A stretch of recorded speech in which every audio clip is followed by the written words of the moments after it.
রোজা রেখে টুথপেস্ট দিয়ে ব্রাশ করা যাবে কিনা, কারা রোজা ভাঙতে পারবে, রোজা রেখে ইনজেকশন দেওয়া যাবে কিনা। কিছু কাজ আছে যেগুলো করলে আপনার রোজা কিন্তু বাতিল হয়ে যাবে।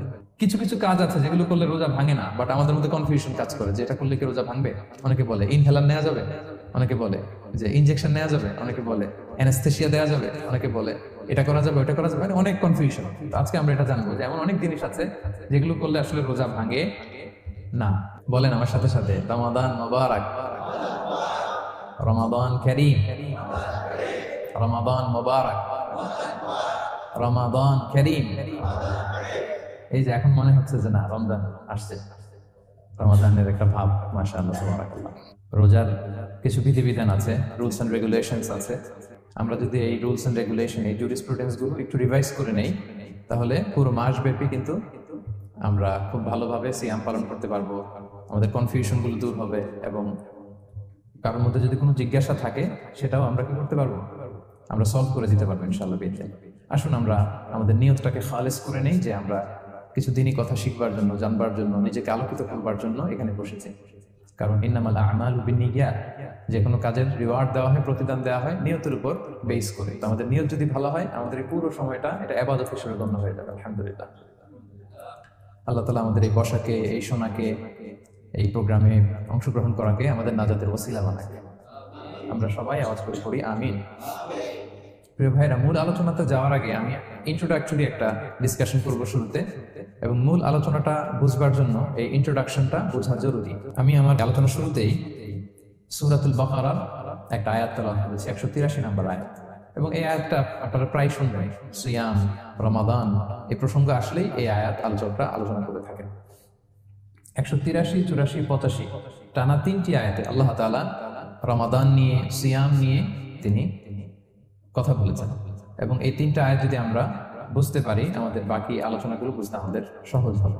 তাহলে প্রিয় সুধী, আসুন আমরা আর কাল বিলম্ব না করে মূল আলোচনাতে চলে যাই। আমি তেলাওয়াত করেছিলাম, আল্লাহ তাআলা বলছেন, আউযু বিল্লাহি মিনাশ শাইতানির রাজীম, বিসমিল্লাহির রহমানির রহিম, ইয়া আইয়ুহাল্লাযীনা আমানু কুতিবা আলাইকুমুস সিয়াম কামা কুতিবা আলাল লাযীনা মিন ক্বাবলিকুম লাআল্লাকুম তাত্তাকুন। এই আয়াতটা পরিচিত না কম বেশি সবার কাছে, অনেকের মুখস্থ বা অনেকের অ্যাটলিস্ট অনেকবার শুনেছেন কি, তাই তো? আচ্ছা, এই আয়াতে আল্লাহ তাআলা বলছেন, ইয়া আইয়ুহাল্লাযীনা আমানু, ওহে বিশ্বাসীরা, মানে আমরা, কুতিবা আলাইকুমুস সিয়াম, তোমাদের জন্য সিয়ামকে ফরজ করা হয়েছে, কামা কুতিবা আলাল লাযীনা মিন ক্বাবলিকুম, যেমনি তোমাদের পূর্ববর্তীদের উপরও ফরজ করা হয়েছে, লাআল্লাকুম তাত্তাকুন, যাতে করে তোমরা মুত্তাকি হতে পারো বা আল্লাহ সচেতন হতে পারো বা গড কনশাস হতে পারো, যেভাবে বলে।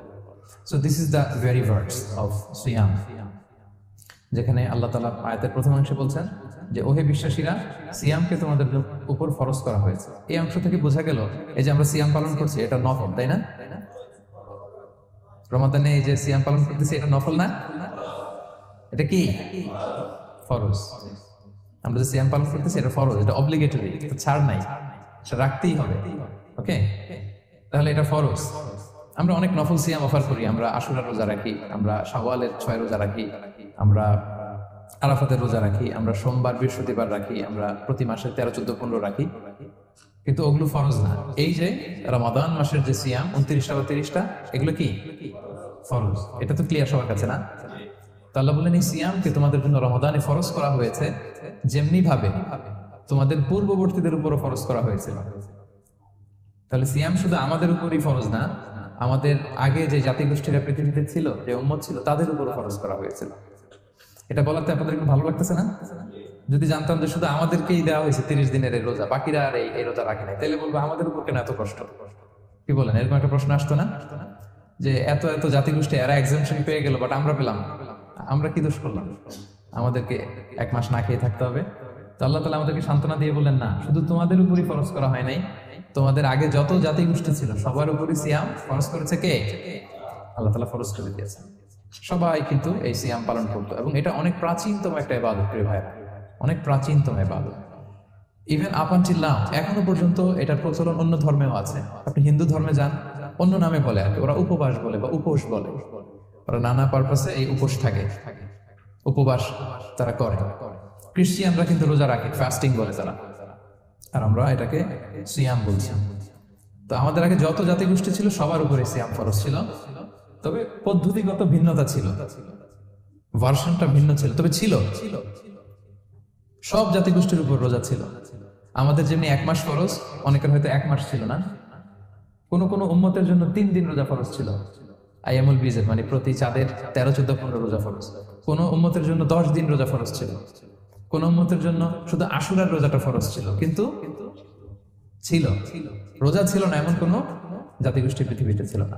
ইভেন পৃথিবীতে এমন অনেক জাতিগোষ্ঠী ছিল, উম্মত ছিল, যাদের সকাল থেকে সন্ধ্যা পর্যন্ত চুপ থাকার রোজা ছিল, মৌনতার রোজা, কিপ সাইলেন্স। মানে আমরা যেমনি সকাল থেকে সন্ধ্যা পর্যন্ত খেতে পারি না, পান করতে পারি না, তাদের ধর্মে ছিল যে তারা সকাল থেকে সন্ধ্যা পর্যন্ত খেতে পারবে, পান করতে পারবে, কিন্তু কথা বলতে পারবে না। কথা বললে রোজা ভেঙে যাবে। সুবহানাল্লাহ। এটাকে বলে মৌনতার রোজা, চুপ থাকার রোজা। যেমন এটা আল্লাহ নবী ঈসা আলাইহিস সালামের মা মারিয়াম আলাইহিস সালাম, উনি যখন স্বামী ছাড়া গর্ভবতী হলেন, প্রেগনেন্ট হলেন, দুধের শিশু ঈসা আলাইহিস সালামকে কোলে করে নিয়ে আসলেন। তো সবাই বলতে আরম্ভ করলো, মারিয়াম তুমি তো খুব ভালো মেয়ে বলে জানতাম, বিয়ে হয়নি, তো বেবি আসলো কোত্থেকে? এটা তো তোমার কাছ থেকে আমরা কামনা করি না। তো আল্লাহ তাআলা শিখাই দিয়েছিলেন যে মারিয়াম, তোমাকে যখন কোশ্চেন করবে তুমি ঈসার দিকে ইঙ্গিত করবে, ইশারায় কথা বলবে, ইশারা করবে, কিন্তু মুখে উচ্চারণ করে কোনো কথা বলবে না, কারণ তুমি আজকে সারাদিন রোজা রাখবে। তো মারিয়াম আলাইহিস সালাম তাই করলেন, ঈসা আলাইহিস সালামকে নিয়ে আসলেন। সবাই যখন জিজ্ঞেস করতেছে উনি কথা বলেন না, সবাই বলে কথা বলো না কেন? মারিয়াম আলাইহিস সালাম ছোট্ট ছেলের দিকে ইঙ্গিত করতেছেন আর এরকম বলতেছেন যে ইন্নী নাদারতু লিররহমানি সাওমা ফালান উকাল্লিমাল ইয়াওমা ইনসিয়া, আজকে আমি রোজা মানত করেছি, এজন্য আমি কারোর সাথে কথা বলতে পারবো না। ইঙ্গিত করে বোঝাচ্ছে আমি কি করতে পারবো না, কথা বলতে পারবো না। কারণ ওই উম্মতের বিধান ছিল খেতে পারবে, পান করতে পারবে, কি করতে পারবে না, কথা বলতে পারবে। কথা বললেই রোজা ভেঙে যাবে। তো তাহলে কামা কুতিবা আলাল্লাযীনা মিন ক্বাবলিকুম, তোমাদের পূর্বে যত জাতিগোষ্ঠী ছিল তাদের সবার উপর সিয়াম ছিল, তবে সিয়ামের ধরন, এটার স্ট্রাকচার, এটার প্যাটার্ন ভিন্ন ছিল। কারো 3 দিন 10 দিন, কারো চুপ থাকার রোজা, কিন্তু রোজা ছিল। এই পয়েন্টটা ক্লিয়ার সবার কাছে? এরপর আল্লাহ তাআলা বলছেন লাআল্লাকুম তাত্তাকুন, কেন এই সিয়াম ফরজ করা হলো, কেন এত আয়োজন, মাসব্যাপী না খেয়ে থাকার এই আয়োজন কেন? This is the prime objective of সিয়াম। এটা হচ্ছে রোজার প্রাইম অবজেক্টিভ। আল্লাহ বলছেন যে এটার মূল অবজেক্টিভ, উদ্দেশ্য হচ্ছে লাআল্লাকুম তাত্তাকুন, যাতে করে তোমরা মুত্তাকি হতে পারো, আল্লাহ ভীরু হতে পারো। এজন্য এই যে রোজা সিয়াম যে সাধন করছেন, পালন করছেন, আপনি এটা ফিল করবেন যে আমার তাকওয়ার লেভেলটা ডেভেলপ করতেছি কিনা, আমার তাকওয়া বাড়তেছে কিনা। তাকওয়া হচ্ছে এই ফিলিংসটা মনের মধ্যে আসা যে কেউ দেখে না কিন্তু আল্লাহ দেখে। কেউ দেখে না, সবার চোখকে ফাঁকি দেওয়া যায়, কিন্তু ফাঁকি দেওয়া যায় না একজনের চোখ। কার চোখ? আল্লাহর চোখ কিন্তু ফাঁকি দেওয়া যায় না। এই জন্য শুধু সিয়ামের সাথে আল্লাহ স্পেশালি বলেছেন লাআল্লাকুম তাত্তাকুন, যাতে করে তোমরা মুত্তাকি হতে পারো। একটু খেয়াল করে দেখেন, এই যে রমাদানে আমরা মাঝে মাঝে একা একা রুমের ভেতরে থাকি, ঘরে থাকি, খুব তৃষ্ণার্ত। আমি যদি বোতল ভরা পানি আছে, 2 ঢোক পানি খেয়ে ফেলি, কেউ বুঝবে? আজকে বাসায় কেউ লুকায় পানি খেয়ে আসছে কিনা, খেয়ে আসছে না না খেয়ে আসছে, আমাদের চেহারা দেখে কি বোঝা যাচ্ছে বলেন তো? বোঝা যাচ্ছে না। আমি চাইলে ফ্রিজ থেকে বের করে মিনুম খেয়ে ফেলতে পারি, 100+ একটা ঢকঢক করে খেয়ে ফেললাম, এদিকে এসে রোজাদার সাথে সবার সাথে ইফতার করলাম, কেউ ধরতে পারবে? পারবে না। তারপরে আমরা খাই না। কেন খাই না? কারণ এই ফিলিংসটা আমাদের মধ্যে আছে, কেউ দেখে না, কিন্তু একজন দেখে। তিনি কে? লাআল্লাকুম তাত্তাকুন, রোজা তোমাদেরকে মুত্তাকি বানাবে। কেউ নাই, তারপর আল্লাহর ভয়ে আমরা খাই না। উমরে ফারুক রাদিয়াল্লাহু তাআলা আনহু রাতের অন্ধকারে লুকিয়ে লুকিয়ে মদিনার জনগণের খোঁজ খবর নিতেন। তো মাঝরাত থেকে তিনি পেট্রোলিং করলেন, করে ফিরে আসতেছেন। হঠাৎ দেখলেন একটা প্রাচীর ঘেরা ঘর, ফজরের আগ মুহূর্তে ঘরের ভেতরে একজন বৃদ্ধা মহিলা আর একটা ইয়াং মেয়ে কনভারসেশন করতেছেন। বাইরে থেকে আলতো আওয়াজে শুনতে পাচ্ছেন। কনভারসেশনটা এরকম ছিল, বৃদ্ধা মহিলা যুবতী মেয়েকে বলতেছে, মা তাড়াতাড়ি উটের দুধ দহন করে পানি মিশায় ফেল, তাহলে মদিনার বাজারে অনেক দামে বিক্রি করা যাবে। ওমর ফারুক কাউকে দেখতে পাচ্ছেন না, শুধু শুনতে পাচ্ছেন কনভারসেশন। তো মেয়ে বলতে আরম্ভ করলো যে মা, আপনি কি জানেন না ওমর ফারুক বিধান জারি করেছে, কেউ যদি দুধের সাথে পানি মেশায়, এটা যদি প্রমাণিত হয় তাহলে কঠিন শাস্তি দেওয়া হবে।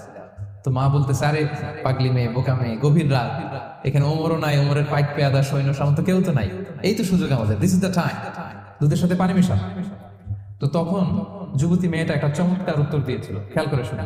তখন মেয়েটা বলেছিল, মা ইয়া উম্মি লাউলা রাআ উমারু লা রাআ রাব্বু উমার, মানে হে মা, ওমর যদি নাও দেখে, ওমরের রব আল্লাহ কিন্তু দেখে।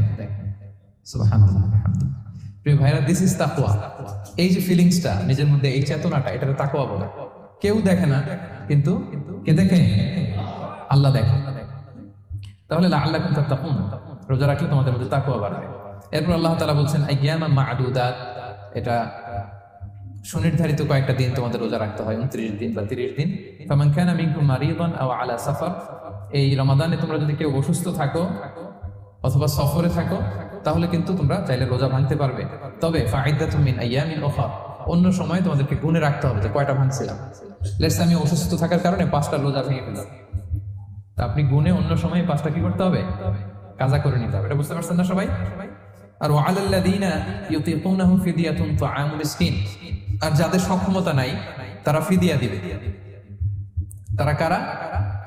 তারা হচ্ছে লেটস সে কারো বয়স হয়ে গেছে 100, 105, এরকম অনেক মুরব্বী থাকে না, অনেক বয়স হয়ে গেছে, জীবনের শেষ সময় চলে আসছে, কাউকে চিনাও না, খাবার দিলেও খেতে পারে না, এইরকম বয়সে যারা পৌঁছে যায় তারা ফিদিয়া দিবে। প্রতিটা রোজার কারণে 2 জন মিসকিনকে খাওয়াবে। এই বিধানগুলো আমি সামনে বললাম। ফামান তাতাওয়া খায়রান ফাহুয়া খায়রুল লাহ, ইচ্ছাকৃত কেউ যদি ভালো করে এটা তোমাদের জন্য ভালো। ওয়া আন তাসুমু খায়রুল লাকুম ইন কুনতুম তা'লামুন, তবে তোমরা যদি রোজা রাখো এটাই তোমাদের জন্য শ্রেষ্ঠ। যদিও সফরে রোজা ভাঙা যায়, অসুস্থ হলে রোজা ভাঙা যায়, কিন্তু রোজা যদি রাখা যায় ওইটা শ্রেষ্ঠ। আপনি পরে কাজা করতে পারবেন, ঠিক আছে, কিন্তু রমাদানের রোজার যে ফজিলত ওইটা কি পাবেন কোনোদিন? বলেন, পাবেন না। এরপর আল্লাহ তাআলা বলছেন শাহরু রমাদান আল্লাযী উনজিলা ফীহিল কুরআন, রমাদান এমন মাস যে মাসে কোরআনকে নাযিল করা হয়েছে, অর্থাৎ এই মাসে কোরআন আল কারীমকে নাযিল করা হয়েছে। হুদাল লিন-নাসি ওয়া বাইয়িনাতিন মিনাল হুদা ওয়াল ফুরকান, এটা মানুষের জন্য হেদায়েত, হেদায়েতের সুস্পষ্ট বর্ণনা এবং the criterion between right and wrong, আর ফুরকান সত্য মিথ্যার পার্থক্যকারী। ফামান শাহিদা মিনকুম আশ-শাহরা ফালিয়াসুম, আল্লাহ বলছেন যে ব্যক্তি এই মাসটা পায় ফালিয়াসুমহু, সেজন্য এই মাসে রোজা রাখে।